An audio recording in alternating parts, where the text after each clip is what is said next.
Salvete omnes. Egosum Gister Sullivan. Welcome back. I'm going to talk to you today about Aeneid 6, lines 317 through 332. Remember that Aeneas and the Sibyl have gone down to the underworld for Aeneas to get his destiny revealed to him. And so he is taking a tour of the underworld. Last time we saw Charon approach, dirty, filthy Charon, old-aged Charon with glowing eyes. Right. So now we're going to talk a little bit more. All right. So here we go. 4. Aeneas marveled. Right. So miratus est here. Right. It should be miratus est. Because otherwise it would be Aeneas having marveled. There seems to be an absence of est, like I said. So this is a deponent verb. Those are those verbs, if you can recall, that are passive in form but translate actively. So it would make sense for it to translate as was or has been marveled at, but that doesn't make sense. Aeneas was the one marveling. Um, and having been moved by the tumult, by the commotion, right? Again, that's one of those onomatopoeic words. Tumultu is the ablative. He says, "Tell to me, O maiden, O virgin, what crowd wants at the river?" Right. So again, lots of words for river, Flumen being one of them, but that one too. So, or ways, or whereas que is and, or what the spirits seek, what the souls speak, or by what um, distinction these souls, these ones, relinquish or leave or depart the riverbanks. And those ones, those souls, right? Or you can say some or the others, right? Some or others. So these are those. Those sweep over the dark or blue shallows or shoals with oars. Thus, to that one. Thus, I'm sorry. So, to that one, thus, briefly, the old aged priestess, bard, prophetess, spoke. Fata est. Right? Again, if you recall Miratus from the beginning, Fata est looks like it's passive, and it is in form, but again, it's active in meaning. So this is like Dixit. And then we have generate in kisa. You, the one, having come from, having been born from Anchises, the most sure, the most certain offspring of the gods, you see, right? So this is our main verb. So you see, right? And so she's addressing him. You, do you see? Or you see the deep shallows or the deep pools of the Cocytus and the Stygian swamp, right? Okay. Uh, of the divinity of which, so Quius actually goes all the way with Newman over here, the divinity of which the gods, right, fear to swear upon and to deceive or to trick, right? So again, this is very important. So there are very many cases of the gods swearing upon the river Styx, and that oath is binding. Right?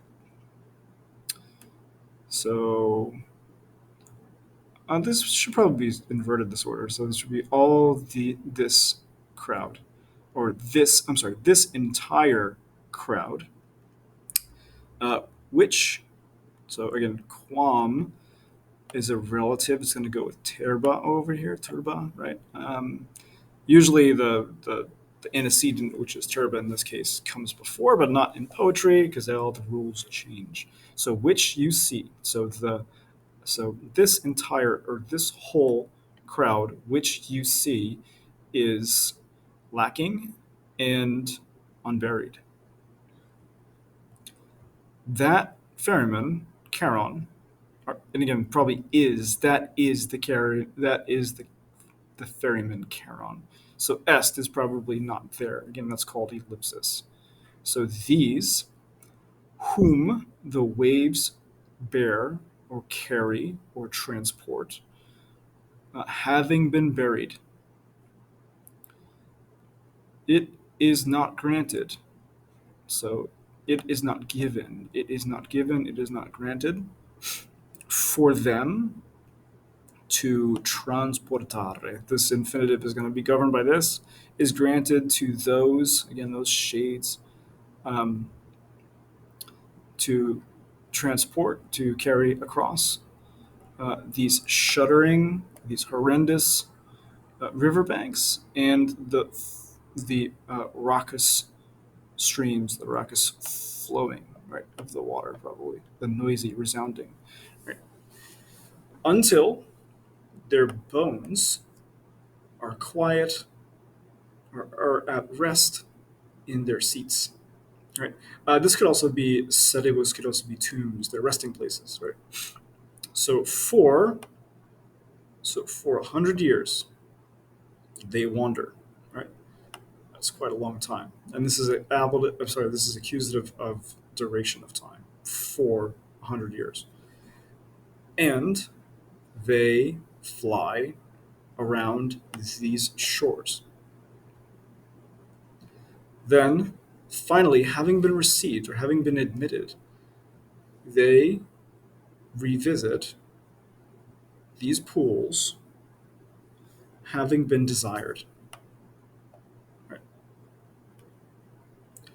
One thing to point out, there are other examples here, but this is a perfect passive participle. You heard me translate as having been admitted, having been received. Um, Finally, satus, having been sired, having been begotten by Anchises.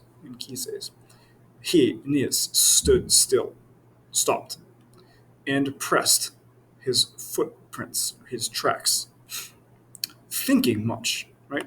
This is modifying Aeneas, who's not mentioned here, but it's clear that it's him that we're talking about, or he that we are talking about. So putans is an example of a present participle, right? You saw this is a past participle, having been conceived by or having been sired by Anchises, and this is putans, thinking. So it's the same time as the action. This is before, because he was born before he was talking, obviously, right? And he pitied, right? So this is another occasion where there should be an est. I can't even write. There should be an est here. He pitied, again, that deponent. He pitied, right? The unfair lot, the unfair destiny in his soul, in his mind, in his heart, right? So that's it. So um, that was Aeneid 317 through 332. So we realize now Aeneas is kind of pitying this crowd of people who've wandered far and wide, finally have been admitted to the underworld so they can have their resting spot. Or it's also kind of gives you a glimpse into the procedures and policies or practices of the ancient Romans through the Trojans here and the Greeks of what the burial process was like in the underworld path. So that's it for today. O studentes, gratias discendo. I will see you next time. Curate urvaliatis.